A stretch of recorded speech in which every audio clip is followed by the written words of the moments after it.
Federal agents and protesters clashed on the freezing streets of Minneapolis on Saturday after agents fatally shot a person for the second time in the city in the span of a month. This video, obtained and verified by Reuters of the incident, shows multiple Border Patrol agents struggling on the ground with a man appearing to strike him before shots are fired.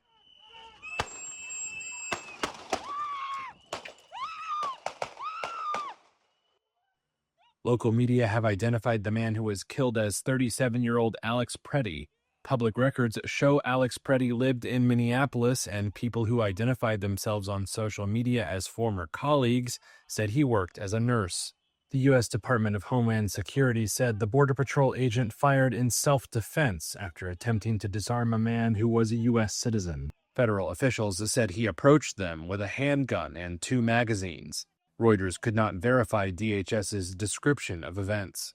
Gregory Bavino, a Border Patrol agent leading the operations in Minneapolis, said his agents had been in the middle of a targeted enforcement operation before the shooting. This looks like a situation where an individual wanted to do maximum damage and massacre law enforcement. He also said the incident was under investigation.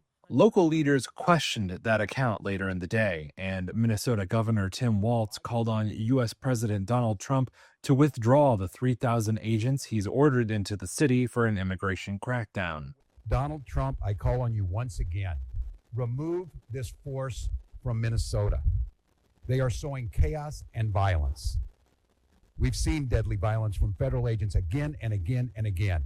Minnesota officials later said that their investigators had been blocked from the scene. City Police Chief Brian O'Hara said the man killed on Saturday was a lawful gun owner with no criminal record other than traffic violations.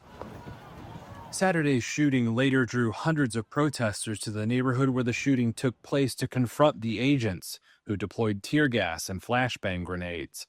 City police later arrived to manage the crowd, which calmed down after the agents left the area.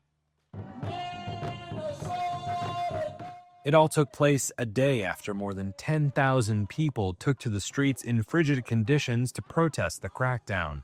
Walz and other Minnesota officials were already at odds with the Trump administration over the shooting of 37-year-old Renee Good by a federal immigration agent.